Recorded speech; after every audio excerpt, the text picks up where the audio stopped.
পরিবারকে জান্নাত বানানোর গোপন রহস্য। একটা প্রশ্ন দিয়ে শুরু করি বন্ধুরা। আপনি কি কখনো ভেবে দেখেছেন, বড় বাড়ি হলেই কি বড় সুখ আসে?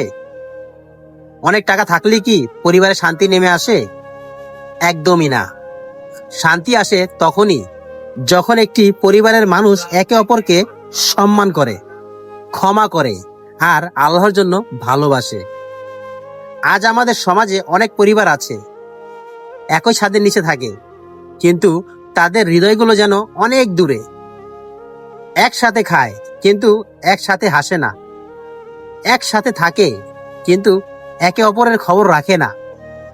আর তারপর আমরা বলি, কেন জানি সংসারে শান্তি নেই। আল্লাহ তাআলা কোরআনে বলেন, তিনি তোমাদের জন্য তোমাদের মধ্য থেকেই জীবন সঙ্গী সৃষ্টি করেছেন, যাতে তোমরা তাদের কাছে প্রশান্তি পাও। আর তিনি তোমাদের মাঝে ভালোবাসা ও দয়া সৃষ্টি করেছেন। সূরা আল রুম আয়াত 21। দেখুন, আল্লাহ সংসারকে দাঁড় করিয়েছেন ভালোবাসা আর রহমতের উপর, অহংকারের উপর নয়। যে ঘরে ক্ষমা বেশি, সেই ঘরেই ঝগড়া কমে। যে ঘরে সুন্দর ব্যবহার থাকে, সে ঘরেই বরকত বাড়ে। এবার সন্তানদের একটু কথা বলি। অনেক বাবা মা সন্তানকে ভালো স্কুলে পড়ান, ভালো পোশাক দেন, ভালো খাবার দেন, কিন্তু একটা কথা ভুলে যান, সন্তান আমাদের উপদেশের চেয়ে আমাদের চরিত্র থেকেই বেশি শিক্ষা নেয়। আপনি যদি নামাজকে ভালোবাসেন, সেও নামাজকে ভালোবাসবে। আপনি যদি সত্য বলেন, সেও সত্য বলতে শিখবে। আপনি যদি মানুষকে সম্মান করেন, সেও মানুষকে সম্মান করতে শিখবে। তাই শুধু সফল সন্তান নয়, একজন ইমানদার, সৎ ও চরিত্রবান সন্তান গড়ে তুলুন। বাবা মা, আপনাদের বলছি, আজ তারা বুড়ো হয়ে গেছেন, হয়তো আগের মতো হাঁটতে পারেন না, ভালো শুনতে পান না, কিন্তু মনে রাখবেন, আপনি ছোটবেলায় এক রাত জ্বর হলে তারাই আপনাকে সারা রাত জেগে সুস্থ করার চেষ্টা করেছেন। আজ যদি তাদের 5 মিনিট সময় দিতে কষ্ট হয়, তাহলে আমাদের এই সফলতা কিসের? রাসূল সাল্লাল্লাহু আলাইহি সাল্লাম বলেছেন, আল্লাহর সন্তুষ্টি পিতার সন্তুষ্টির মধ্যে, আর আল্লাহর অসন্তুষ্টি পিতার অসন্তুষ্টির মধ্যে। তাই বৃদ্ধ বাবা মাকে বোঝা নয়, তারা আপনার জান্নাতের দরজা।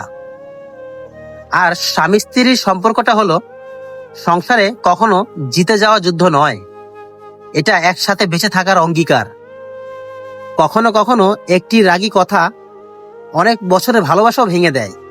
আবার একটি আন্তরিক মাফ করে দাও বলাও একটি ভাঙা সম্পর্ককেও নতুন জীবন দেয়। তাই মনে রাখবেন, আপনার জীবনসঙ্গী আপনার প্রতিদ্বন্দ্বী নয়, তিনি আল্লাহর দেওয়া একটি আমানত। মনে রেখো বন্ধুরা, যে ঘরে ফজরের আজান শুনে মানুষ উঠে দাঁড়ায়, যে ঘরে কোরআনের তেলাওয়াত হয়, যে ঘরে গীবত, মিথ্যা আর গালাগালি কমে যায়, সে ঘরে ছোটরা বড়দের সম্মান করে আর বড়রা ছোটদের ভালোবাসে। সেই ঘরে ধীরে ধীরে আল্লাহর রহমত নেমে আসে। ভাই, শান্তি বাজারে বিক্রি হয় না, শান্তি শুরু হয় নিজের ঘর থেকেই। তাই আমি বলতে চাই, একদিন এই বাড়ি থাকবে, এই আসবাব থাকবে, এই সম্পদও থেকে যাবে, কিন্তু আপনার চলে যাওয়ার পর মানুষ আপনার ব্যাংক ব্যালেন্সের হিসাব করবে না। তারা মনে রাখবে আপনি কেমন মানুষ ছিলেন। আপনার সন্তানরা কি আপনার জন্য চোখ ভিজিয়ে দোয়া করবে? আপনার স্ত্রী বা স্বামী কি আপনার কথা মনে করে আল্লাহর কাছে রহমত চাইবে? আপনার বাবা মা কি আপনার আচরণের জন্য সন্তুষ্ট থাকবেন? মানুষ শেষ পর্যন্ত সম্পদ নয়, এই স্মৃতিগুলোই রেখে যায়। তাই এমন স্মৃতি রেখে যান যা মানুষকে আপনার জন্য দোয়া করতে শেখায়, অভিযোগ করতে নয়। আজ বাড়ি ফিরে যান, মাকে একটি হাসি উপহার দিন, বাবার পাশে কয়েক মিনিট বসুন। জীবন সঙ্গীকে বলুন, আল্লাহ তোমাকে আমার জন্য নিয়ামত বানিয়েছেন। সন্তানকে শুধু পৃথিবীর বড় হতে নয়, আখিরাতের জন্য প্রস্তুত করুন। দেখবেন ধীরে ধীরে আপনার ঘরটাও আল্লাহর রহমতে জান্নাতের মতো শান্তির ঠিকানায় পরিণত হবে।